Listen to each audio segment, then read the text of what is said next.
No one in Red Hollow, Montana, believed a horse could sense what humans had missed for 4 long years. But on a quiet September morning, a chestnut mare named Willow stopped at the edge of a canyon and refused to move. And everything changed after that. Caleb Morgan had ridden these lands since he was a boy. At 42, he knew every fence post, every dry creek bed, every place a lost calf might wander. He wasn't a man who believed in signs or miracles. He believed in hard work, early mornings, and getting home before dark. That morning, he was checking a broken line near the old Black Ridge, a place most people avoided because the canyon there dropped fast and twisted in ways that hid sound and light. Willow had been calm all morning, steady under him, until she wasn't. Near the canyon's narrow mouth, she slowed, then stopped. Caleb clicked his tongue and nudged her gently. She didn't move. Her ears pinned forward, her body stiff, her breathing shallow. It was the kind of stop that came from fear or warning, not stubbornness. "Easy, girl," Caleb murmured, leaning forward in the saddle. He followed her gaze down into the rocks. From where he sat, the canyon looked empty. No smoke, no movement, no sound but wind brushing stone. Still, Willow stepped closer on her own, then halted again, refusing to go back. Caleb felt a strange chill crawl up his arms. He remembered the flyers from years ago, still taped to the back wall of the diner. 2 smiling faces, Emily Carter, 14, Hannah Carter, 6, sisters who vanished during a family camping trip. Search teams had combed these lands for months. Helicopters, dogs, volunteers. Nothing. Over time, hope dried up, and the town learned to live with the quiet shame of not finding them. Caleb shook the thought away. He tied Willow to a scrub pine and dismounted. The canyon dropped sharper than it looked, the rocks loose and dangerous. He climbed down carefully, gripping roots and stone, his boots scraping dust into the air. The deeper he went, the colder it felt, like the sun couldn't quite reach the bottom. Halfway down, he heard it, a sound so faint he thought it was his imagination. A small breath, then another. Caleb froze.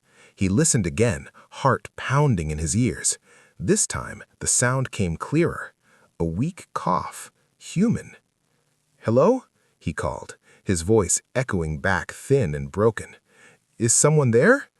There was a pause, then a whisper, cracked and scared. "Please, don't leave." Caleb moved fast, forgetting the danger.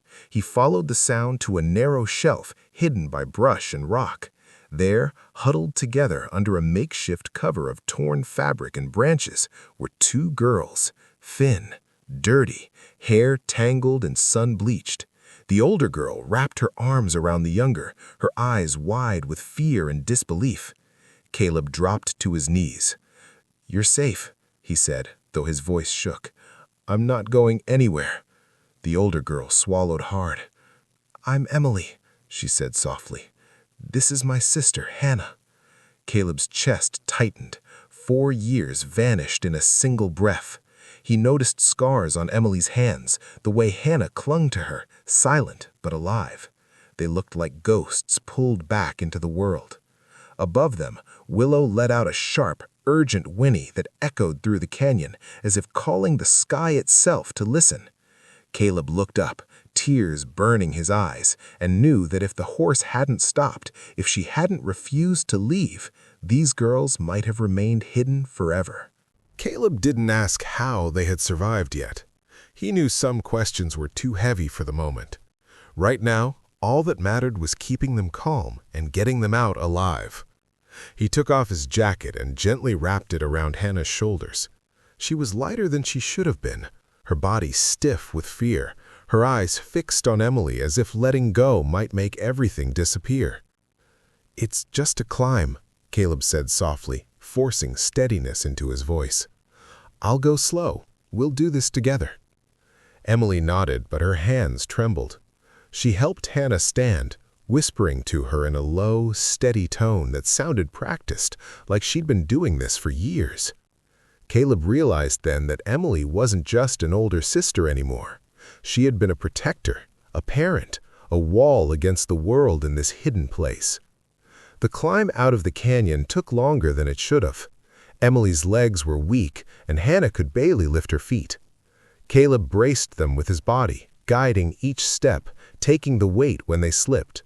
Loose stones fell away beneath them, echoing down into the dark like warnings.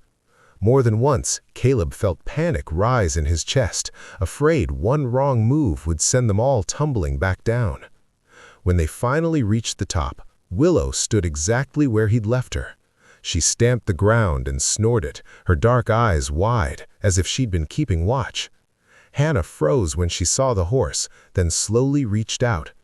Willow lowered her head, calm now, letting the little girl's fingers rest against her warm neck. "She's nice," Hannah whispered, her voice barely there. Caleb smiled, his throat tight. "Yeah, she is." He helped them sit on a patch of grass, gave them water from his canteen, small sips like he remembered from first aid training. Emily drank last, always watching Hannah first, counting her breaths, her swallows, her blinks. Caleb noticed how tired Emily looked when she finally relaxed even a little. Not just tired in her body, but worn down in a way that came from years of fear. As they rested, Emily began to speak, her words slow and careful, like stepping across thin ice. She talked about the camping trip, the sudden storm, how they'd wandered off the trail looking for shelter. She spoke of a man who found them, who promised help and food, who led them deeper instead of out. Caleb's jaw tightened, but he didn't interrupt. He let her talk, let the truth come out in her own time. The man was gone now, Emily said. He'd left months earlier and never come back. The girls had survived by hiding, by learning the land, by rationing what little they could find. They'd tried to leave once, but Hannah had fallen, and Emily had sworn she wouldn't risk her sister's life again. Caleb felt a deep anger settle in his chest, heavy and burning. But stronger than that was something else. Respect. Awe. This young girl had done what grown adults sometimes couldn't. She had kept hope alive in a place designed to erase it. Sirens grew louder in the distance as Caleb finally reached his radio and called for help. Search teams, deputies, medics, voices cracked with disbelief when he gave the names. Emily stiffened at the sound, fear flashing across her face. Caleb crouched in front of her, meeting her eyes. "They're here to take you home," he said gently. "You don't have to hide anymore." Emily looked down at Hannah, then back at Caleb. Tears slipped free, silent and shaking. For the first time since he'd found them, she allowed herself to lean into his shoulder, just for a moment, and breathe. The road back to Red Hollow felt longer than it ever had. Emily and Hannah sat in the back of the rescue truck, wrapped in blankets, while Caleb rode up front, his hands tight on his knees. Every bump in the road made him glance back, checking to be sure they were still there, still real. Hannah had fallen asleep almost immediately, her head resting against Emily's arm, her small fingers knotted into the fabric like it was the only safe thing left in the world. At the hospital, bright lights washed over everything.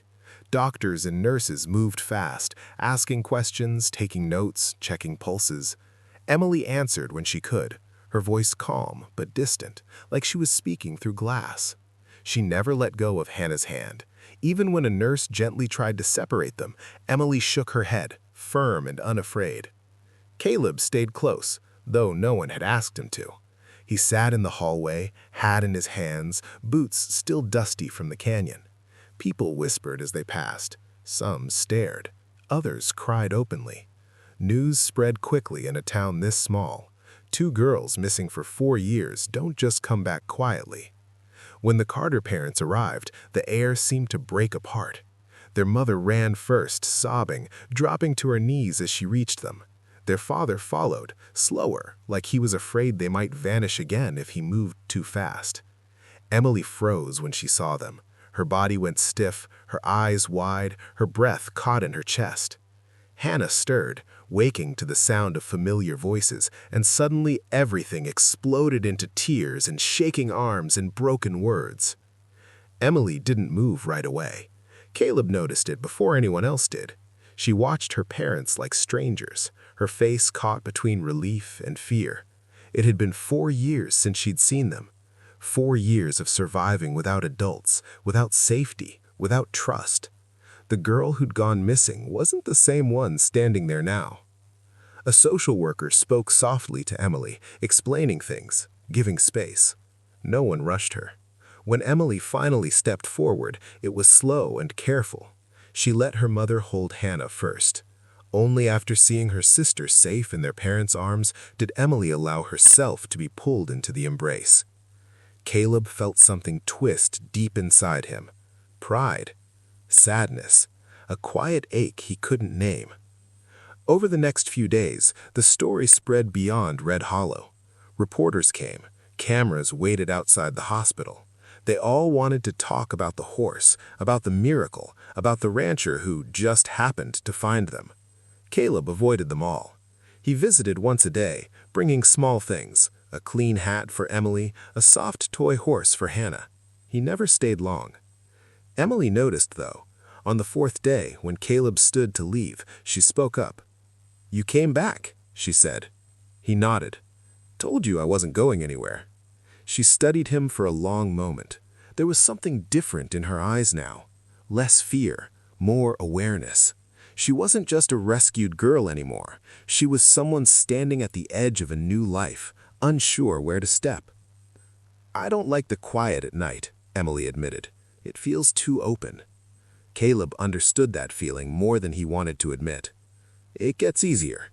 Not all at once, but it does." Emily looked down at her hands, then back up at him. "Willow, she saved us." Caleb smiled softly. "She just listened." Outside the hospital window, the evening sun dipped low, casting long shadows across the town. For years, those shadows had held unanswered questions. Now they held something else. Truth, healing, and the fragile beginning of something neither of them yet understood. The weeks that followed were harder than anyone expected. Bringing the girls home did not erase what they had lived through. Emily struggled the most. She woke at night, heart racing, convinced she was back in the canyon, listening for footsteps that never came. Loud sounds made her flinch. Kindness made her suspicious. Love, even from her parents, felt unfamiliar, like a language she had forgotten how to speak. Caleb stayed away at first. He told himself it was better that way. He was just a rancher, a man who'd done his part and should return to his quiet routines. But every time he rode past the canyon, every time Willow slowed near the ridge, his thoughts drifted back to Emily's steady voice and guarded eyes. One afternoon, Emily showed up at his ranch with her father.